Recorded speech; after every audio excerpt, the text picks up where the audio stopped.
we are being the victims of thank you so that अच्छा मैं narcissism. ये जो सारी बातों जड़ावाला से में जी हुआ, जी जो हाँ जी सरगोदा में हुआ, सारा।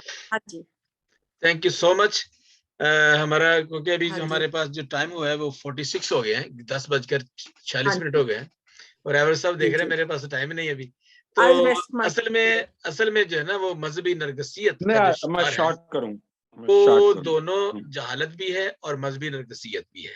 जहालत ये है और इसके अंदर शरारत है और मैं अक्सर हम बताते हैं और पाकिस्तान में रहकर भी लोगों ने बताया है कि ये सिर्फ शरारत है और किसी मुसलमान ने पैसे देने थे किसी क्रिश्चियन के। ये सच्चा वाकया है, ये हम अक्सर सुन चुके हैं, ये सच्चा वाकया है। कौन ऐसा लिखता है कि जी मेरा नाम, मैं अपनी तस्वीरें और वो सारे जो है वो हाँ, तहरीर लिख कर कोई रख दे और उसके बाद आप इल्जाम लगा दिए। और फिर एक औरत ने जो बाहर जा रही है उसने देखा, पहले दिन ये वाकया हुआ है, जो पहली खबर आई है ना कि एक औरत बाहर जा रही थी, उसने देखा कि या वहां पे वो ये कुरान पड़े हुए हैं अंदर, उनके घर के अंदर। ये ऐसा कैसे हो सकता है कि वो खातून को पता था कि यहाँ पे पड़ा हुआ है।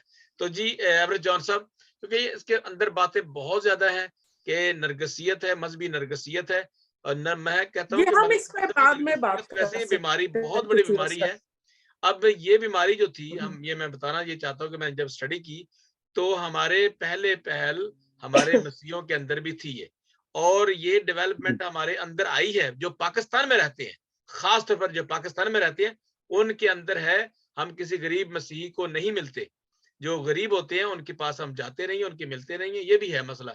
हमारे अंदर भी वो चीजें आ गई हैं, डेवलप हो गई हैं, लेकिन अब मुआशरा जो है वो इस तरह का है कि पाकिस्तान में चूंकि मजहबी नरगसियत के अलावा मजहबी जहालत भी है कि आप किस तरह से एक, वो तो है तो कोई और बहाना, लेकिन आप लूट रहे हैं। जैसे बाजी ने बताया, रोमीन आरिफ साहबा ने बताया कि जी वो पहले उनको घर को भगाया, उनकी चीजें कीमती ली, फिर उनको उस केमिकल से उनके घरों को जला दिया, चीजों को जला दिया। यार ये कौन सी मोहब्बत है? अल्लाह पाक के साथ कौन सी मोहब्बत का इजहार कर रहे हैं आप? उसके खुदा के लोगों को, खुदा की मखलूक को तंग करके, जला के, डरा के, धमका के, ये मजहब जिस तरह से फैलता है, मेरा ख्याल इसी तरह से फैलता है। जी एवरेज जॉन साहब। Thank you very much doctor साहब। फर्स्ट ऑफ ऑल मैं रोमीन अपनी बहन को सल्यूट पेश करता हूं कि उन्होंने खूबसूरत तरीके से बयान किया जो सारे वाकयात है और अपने जज्बात जो है वो उन्होंने बयान किए। या रोमीन, you did a wonderful job. अब आपके तकरीर करने के बाद तो हमारी तो बोलती बंद हो गई। So thank you very much. और मेरी बहन ने इसके ऊपर बड़ा अच्छा बयान किया कि नार्सिसिज्म क्या है। तो Fariha, you did a good definition of narcissism. Narcissism की डेफिनेशन के बाद मैं आगे इसके ऊपर गुफ्तगू नहीं करूंगा, सिर्फ ये चीज ऐड करूंगा कि जो नार्सिस था, जो ग्रीक माइथोलॉजी का गॉड था, जिसके ऊपर ये टर्म निकली है, जिसके ऊपर ये फूल निकला है, वो जब तक इस बीमारी में शामिल नहीं हुआ, इस बीमारी में मुब्तला नहीं हुआ, he was a great warrior. जब उसने अपनी खूबसूरती जो थी वो पानी में देखी, वो वहीं पे बैठ गया। उसका खाना भी उसी रिवर के ऊपर दिया जाता था। He started living around that water. He started looking at his figure. फिर क्या हुआ? वहीं पे वो मर गया। नार्सिसिज्म एक ऐसी बीमारी है जो इंसान की जिंदगी को खा जाती है। और फिर ये जो डॉक्टर मुबारक हैदर की अगर आपके पास किताब कभी भी मिले, तहजीबी नरगिसियत, उसको जरूर पढ़िएगा। उन्होंने सिविलाइजेशनल नार्सिसिज्म को डिफाइन किया है कि किस तरीके से इंडो पाको हिंद और अफगानिस्तान में ये कॉन्सेप्ट डेवलप हुआ और ये कैसे प्रमोट किया गया। पाकिस्तान में नार्सिसिज्म के क्या क्या मिसालें हैं वो मैं आपको देता हूं। पाकिस्तान को यह कहा गया कि आप गज़वा हिंद करोगे, आप जैसे हमारी बहन ने कहा कि ये गलबा चाहते हैं और इनको प्रॉमिस किया गया है कि आप दुनिया में गालिब आओगे। पाकिस्तान में गज़वा हिंद का इतना प्रचार किया गया, वो कभी वो रेड टोपी वाले शख्स को सुना है? उसका क्या नाम है? जैद हामिद जायद हा- ज़ैद हामिद जायद हामिद।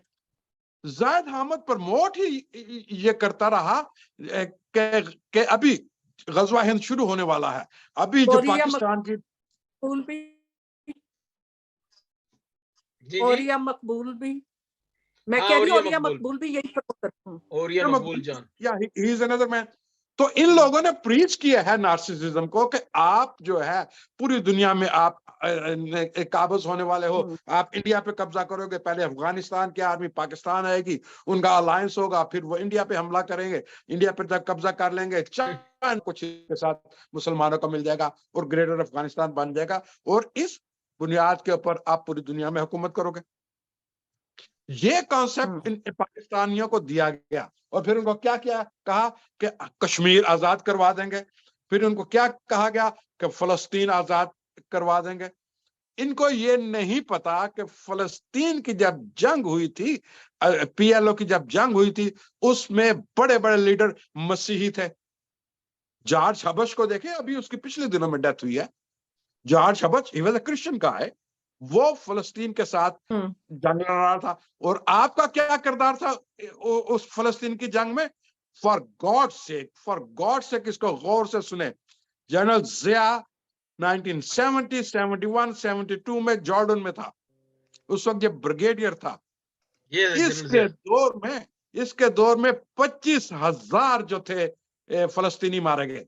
ही इज द ये है पर्सन, जी जनरल जिया साहब, he is the killer of Palestinians। एक दिन में पैलेस्टाइन शैतान है ये हुकूमत शैतान, और यही शैतान ने पूरे पाकिस्तान को आग में और झुका दिया है, इसी ने आग पूरी लगाई आग है लगा दी है इसने पाकिस्तान में।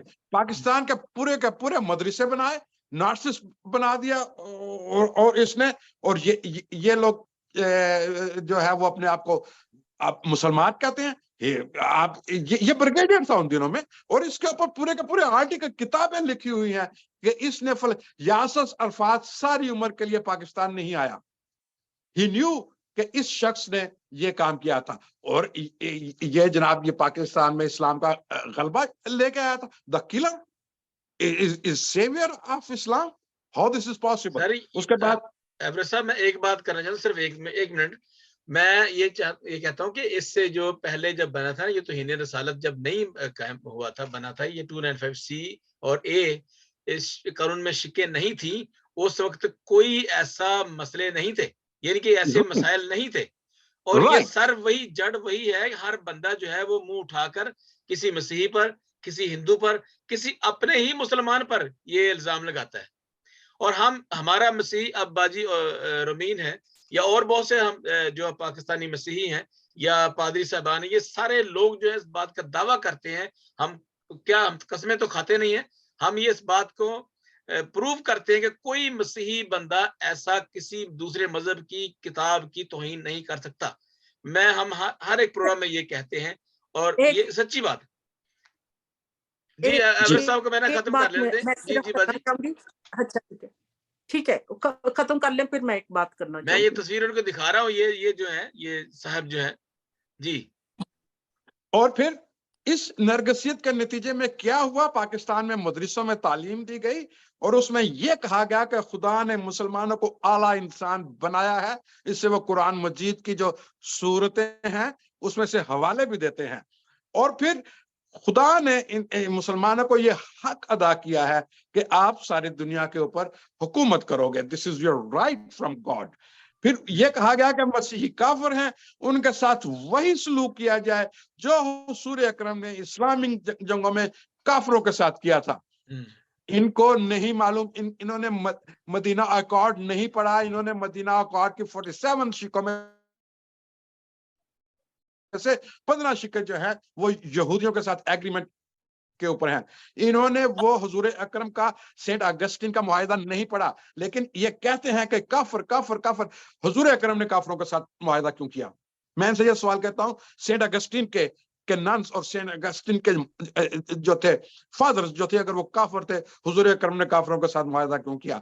हुजूर अकरम अगर यहूदी काफिर था तो हुजूर अकरम ने मदीना अकॉर्ड के अंदर 17 शिकें और उनके 17 कबीलों को क्यों कबूल किया? इन लोगों को तारीख ठीक नहीं पढ़ाई जाती, इन लोगों को ज्योग्राफिया ठीक नहीं पढ़ाया जाता। और फिर सबसे बड़ा नार्सिज्म होने का सबूत ये है कि ये कहते हैं कि इनकी किताब बदल गई, कुरान मजीद नहीं बदला। भाई मेरे, तुम ठेकेदार लगते हो कुरान मजीद के। आप खुद कहते हो कि कुरान की हिफाजत की जिम्मेदारी खुदा ने ली है। क्या आप खुदा बन गए हो? आप कुरान मजीद का तहफ़्फ़ुज़ कर रहे हो, आप क्या खुदा बन गए हो? जबकि खुदा ने खुद कहा कि ये जिम्मेदारी मेरी है। आप खुदा की जिम्मेदारी को क्यों उठा के मसीहों के ऊपर जुल्म तशद्दुद करते हो? जिम्मेदारी अगर खुदा की है, अगर कोई तौहीन मजहब करता है, तौहीन कुरान करता है, तो उसको आग लग जाए उसी वक्त। अगर खुदा को इतनी फिक्र है इन किताबों की, आई इंक्लूड बाइबल की भी, आई इंक्लूड तोरा की भी, अगर खुदा को इन किताबों की इतनी फिक्र है, तो जो इनकी तजलील करता है मूसा के जमाने की तरह इनको भी आग लग जाती। खुदा सब्र करता है, आपको सब्र नहीं आता। आप नार्सिसिस्ट इसलिए बने हुए हैं कि आपकी हुकूमत है। आप नार्सिसिस्ट इसलिए बने हुए हैं कि आप, ये लोग भूल गए हैं हिस्ट्री को। खुदारा इस लिहाज से कुछ हमारे जो मुसलमानों का एक ग्रुप है वो मसीहों की बहुत इज्जत करता है, इसलिए कि जब करबला से दमिश्क की सफर के ऊपर हुजूर अकरम की नवासियां नंगे सर जा रही थी, तो वहां की उस रास्ते के ऊपर जो चर्च था उसने उन हुजूर अकरम की औलाद के सर के ऊपर चादरें दी। आप ये सारा कुछ भूल गए। आप भूल गए हैं कि मसीहों ने क्या किरदार अदा किया। आप जरा हिस्ट्री उठा के देखें कि आपको मैं नाम गिना सकता हूं जो उमैया के सल्तनत में क्रिश्चियनों की सिविलाइजेशंस में उनके नाम थे। इनका क्रिश्चियंस का तो बहुत बड़ा हाथ है इस्लामिक सल्तनत बनाने में। उसमें से हुमायूं बिन हुनैनिया बिन इसहाक है, कोसा बिन लूका है, सवाबिया बिन है, जिब्राइल बिन बख्शूश है। ये वो लोग हैं जिन्होंने आपके जो खुलफाए राशिदीन थे या उसके बाद की हुकूमतें थी उनमें आपकी हुकूमतों को बनाने में साथ दिया है। आपके जितने भी अब्बासी खलीफा थे सबके जो पर्सनल पोजीशंस थे वो क्रिश्चियन थे। आज भी हिस्ट्री में उनके नाम मौजूद हैं। आप फलस्तीन की आजादी को क्यों भूल गए? आप बड़े फलस्तीन की हमायत करते हो। फलस्तीन की हमायत उन क्रिश्चियनों ने की थी जो कत्ल हुए। एक किताब लिखी गई है the contribution of Christians in Palestine. आपके तो जिया ने जाके 25,000 लोग मार दिए। आज आप बात करते हो इस्लामी गलबे की। आप कहां पे इस्लामी गलबा लेके आओगे? आप हनान अशरफी या अभी तक और वो क्या तारक जो है इसका क्या नाम इसका इराक का जो फॉरेन मिनिस्टर था वो आखिरी दम तक क्रिश्चियन रहा। क्रिश्चियंस की कंट्रीब्यूशन ही बहुत ज्यादा है। आज आपके का जो बड़े से बड़ा टैलेंट है मिडल ईस्ट में, लेबनान में, टर्की में, इजिप्ट में और जहां क्रिश्चियंस हैं, ऑल दोज आपके यूनिवर्सिटियों के सारे teachers most of them are Christians. आपका स्कॉलर जो है वो क्रिश्चियंस है। आप नार्सिज्म की ये बात करते हो। आप कहते हो जी कि यूरोप ने इस्लाम से साइंस ले ली, यूरोप ने जो ह्यूमन राइट्स के कवानीन लिए और कुरान मजीद से लिए और अपने आप नाफिज कर दिए। आपने क्यों नहीं नाफिज किए? आपका जहन काम नहीं करता था? आपने वहां से वो साइंस क्यों नहीं ली? आप साइंस की बात कर रहे हैं। वो जो लाल टोपी वाला, मैं तो उसका नाम भी लेना चाहता।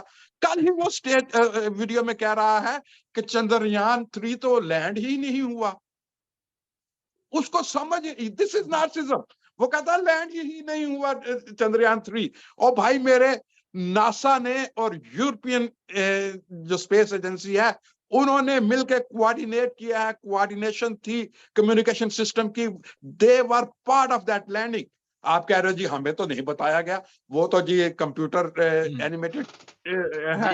आप ये कहते हो। फ्रिया बहन हाथ उठा रही हैं और फिर आप मैं साहब, सिर्फ 2 पॉइंट कहना चाहती थी। मैं एक बात हाँ। करना चाहता हूँ जी जी एवरेस्ट भाई की बात को मैं आगे बढ़ाते हुए कि जो नार्सिसिस्ट पर्सन होता है ना, वो खुदा का खौफ नहीं पैदा करना चाहता, जो रिलीजियसनेस, वो अपना खौफ अपना पैदा करना yes, चाहता हाँ जी हाँ जी दैट्स ये व्हाट जी हैपेंड इन जड़ा वाला। और एक पॉइंट जो सिर्फ है वो के बाद मैं बंद करूंगी, वो ये कि हमें ये भी सुनने को मिलता है ना कि ये हम में से नहीं है, ये तो मुसलमान नहीं है। तो अभी जिनको पकड़ा है उनके शनाख्ती कार्ड कैंसिल करें, उस पर लिख दें नॉन मुस्लिम, फिर ये करे ना रियासत।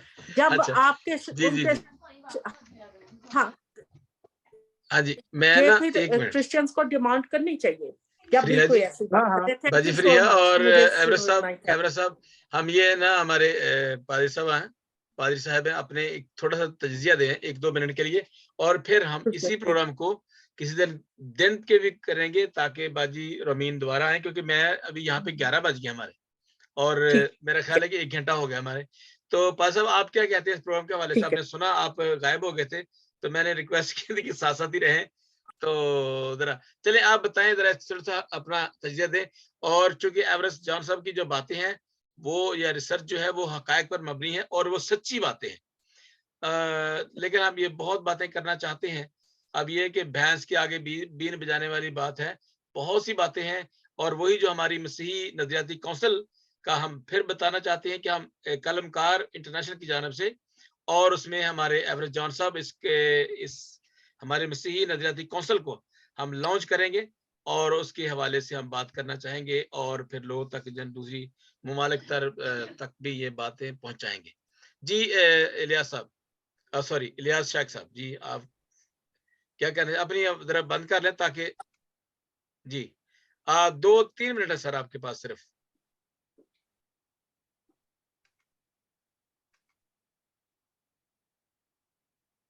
जी मेरी दोनों बहनों ने और हमारे मेरे कारवा जनाब एवरेस्ट साहब बहुत ही काबिल एहतराम, और इन सारी बातों के लिए हम खुदा का शुक्र करते हैं। आखिर में इस थोड़े से वक्त में इन सारी बातों का जो कंक्लूजन है वो मैं कलाम मुकद्दस की रोशनी में देना चाहूँगा चंद जुमलों के साथ। तो कई बार लोग कहते हैं कि ये पाकिस्तान में जो हुआ, ये जो डेनमार्क में हुआ उसका रद्द अमल है। तो रद्द अमल होना तो वहां पर चाहिए था जहां से बिलोंग करता था, लेकिन पाकिस्तान के लोगों को इसकी सजा देना, जो है चर्चेस को जलाना, ये बेहतर बात नहीं है। और मैं मसीही फलसफा जो है वो किताब मुकद्दस की रोशनी में पेश करना चाहूँगा कि अगर इस फलसफे को अडॉप्ट कर लें जो यसू मसीह ने दिया, क्योंकि यसू मसीह ही अमन का बानी है, प्रिंस ऑफ पीस यसू मसीह है। तो मैं एक ऐसे शख्स का जिक्र करूंगा फिलिपियों के खत में से।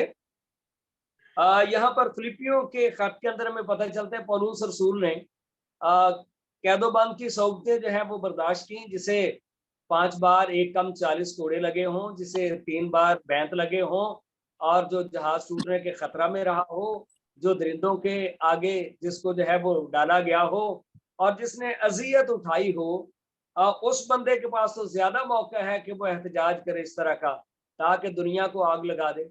लेकिन बाइबल मुकद्दस में हम देखते हैं यीशु मसीह का फलसफा जो खुदा के बंदा ने पेश किया, अगर इस फलसफे को दुनिया अडॉप्ट कर ले तो दुनिया के अंदर हकीकतन जो है अमन हो सकता है। फिलिपियों के खत में इसका पहला बाब और इसकी आयत नंबर 26 में लिखा है, और जो तुम्हें मुझ पर फख्र है वो मेरे फिर तुम्हारे पास आने से मसीह यीशु में ज्यादा हो जाए। सिर्फ ये करो कि तुम्हारा चाल चलन मसीह की खुशखबरी के मुवाफिक रहे। तो जहां पर अहले इस्लाम ये दावा करते हैं कि मोमन वो है जिसका अखलाक अच्छा है, तो भाई यहाँ पर हमने तो देख लिया है कि कितना राइट है, क्या रॉन्ग है, कितना अच्छा है। तो अखलाक से ही दुनिया को जीतना है तो फिर आप फेल हो गए हैं। तो बेहतर मशवरा ये है कि यीशु मसीह को जो तर्ज जिंदगी है जो उन्होंने बताया, जो तालीमात हैं, उनकी तरफ आया जाए। यीशु मसीह ने कहा कि अपने पड़ोसी से अपनी मानंद प्यार कर। तो जब यीशु मसीह के फलसफे पर आप आ जाएंगे तो दुनिया के अंदर वाकई अमन हो जाएगा। और फिर लिखा ताकि ख्या मैं आऊं और तुम्हें देखूं खा ना हूं, तो जरूरी नहीं कि हमारा कायद या लीडर हमारे सर पे हो तो फिर हम उसकी माने, वो हमारे साथ हो या ना हो, हमें जो उनके रूल्स हैं, जो बनाए हुए तरीकाकार हैं, उनको फॉलो करना है, और यही अच्छा फॉलोअर होने की निशानी है।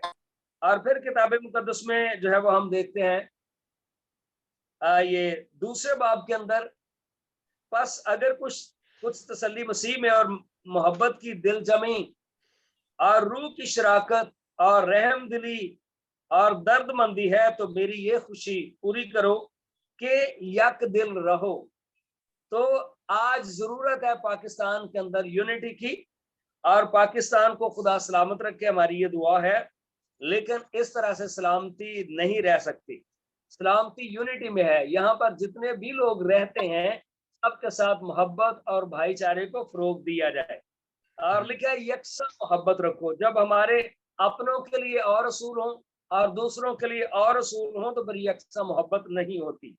एक जान हो, एक ही ख्याल रखो, तफरके और बेजा फखर के बायस कुछ ना करो। तो सारे प्रोग्राम में जो बताया गया कि जब कोई ये समझता है कि दुनिया का सुपीरियर शख्स जो है वो मैं हूं, या मेरा रिलीजन सबसे सुपीरियर है, तो फिर अमन कभी भी नहीं आ सकता। बल्कि बाइबल मुकद्दस की तालीम को अडॉप्ट करना चाहिए, क्योंकि यहाँ पर ये बताया गया है कि तफरके तुम में ना हो, बल्कि फरोतनी से एक दूसरे को अपने से बेहतर समझे। तो जितने भी तबकात से लोग ताल्लुक रखते हैं, जब हम में से हर एक ये तहैया कर ले कि मैंने दूसरों की खिदमत करनी है, तो पाकिस्तान जो है वाकई जन्नतनुमा मुल्क बन सकता है।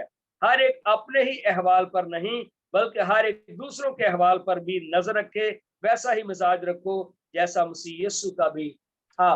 तो यीशु मसीह ने अमली तौर पर इस जमीन के ऊपर साबित किया, और उनकी मोहब्बत का फलसफा है, जिसके बायस आज पूरी दुनिया के अंदर यीशु मसीह के मानने वाले सबसे ज्यादा पाए जाते हैं।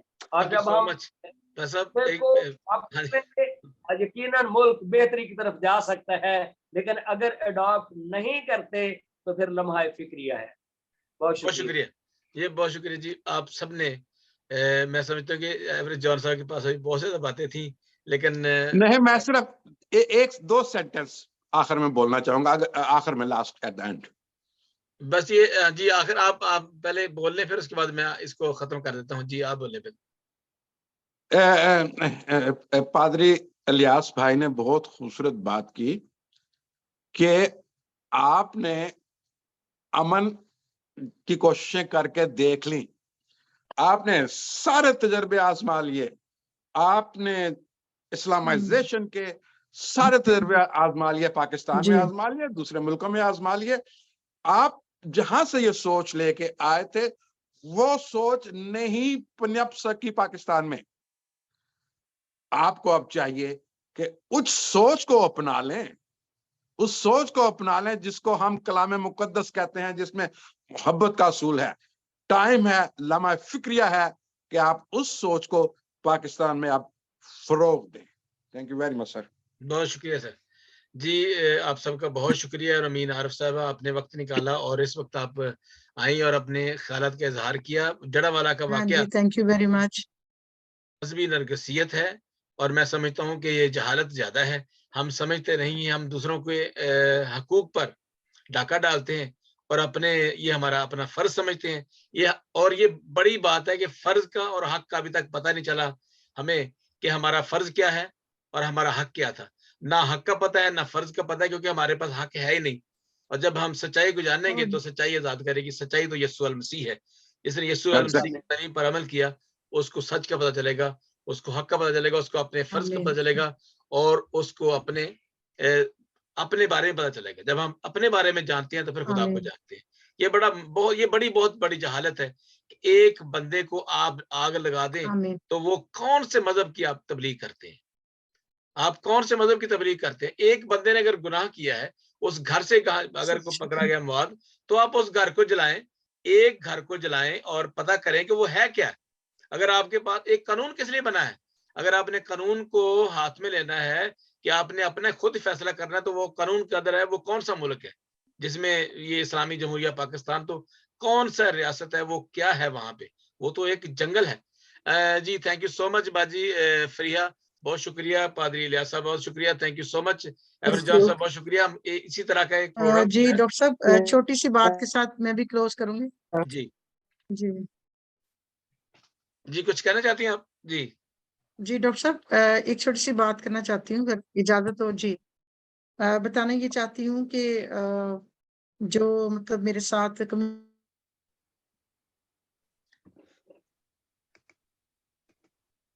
आपका वो बंद हो गया जी, आवाज नहीं आ रही। जरा अनम्यूट कर लें। ओके जी। बहुत सारी माओं ने, बहनों ने, ना सिर्फ जड़ामाला बल्कि फैसलाबाद में भी बहुत सारे लोग जो भाग कर आए, उन्होंने पनाह ली। वो यही कह रहे थे कि अब हमारे बच्चे या हमारे हस्बैंड्स, उनके पास कोई अपॉर्चुनिटी, कोई कहने के भी नहीं है कि वो जॉब्स पर जा सकें, और ना वो स्कूल कॉलेज जा रहे हैं बच्चे, क्योंकि वो खौफजदा हैं कि इस वाकया के बाद जो है पता नहीं आफ्टर शॉक्स क्या होंगे। तो मेरी दरख्वास्त है आप सबसे कि ना सिर्फ अपनी दुआओं में याद रखें, बल्कि अपने मसीही बच्चों के लिए जरूर ऐसी अपॉर्चुनिटीज उन्हें प्रोवाइड की जाएं कि गैर मसीही तो फुली फंडेड बाहर स्टडी के लिए चले जाते हैं, लेकिन हमारे मसीही बच्चों की आवाज कोई भी नहीं बनता। तो जितने भी इस प्लेटफॉर्म से लोग मुझे सुन रहे हैं, वो कम से कम अपनी कम्युनिटी को जरूर अपलिफ्ट करें, ताकि उन्हें भी सिक्योरिटी का एहसास हो, प्रोटेक्शन हो, कि हमारे पीछे भी स्ट्रांग हाथ हैं जो हमें संभाल लेंगे इस मुश्किल की घड़ी में। थैंक यू वेरी मच, बहुत गॉड ब्लेस शुक्रिया। यू। और हम इसी कलमकार इंटरनेशनल के प्लेटफॉर्म से मैं ये भी एक अर्ज करना चाहता हूँ, एक दो लाइन, कि हमारे जितने मसीही इदारे हैं, बिशप साहिबान हैं, पादरी साहिबान हैं, जिनके पास अप्रोच है, आप उनको भरपूर अपने सपोर्ट दें, उनको लेटर दें, उनके लिए रिकमेंडेशंस लेटर लिखें, ताकि बच्चे जो है वो बाहर जाएं, जो जा सकते हैं, और जो नहीं जा सकते उनका तो एक अलग इशू है। जो जा सकते हैं, जब आपके पास आते हैं, जी लेटर के लिए आते जी हैं, रिकमेंडेशन के लिए जी आते हैं, तो जरूर उनको लेटर दिया करें।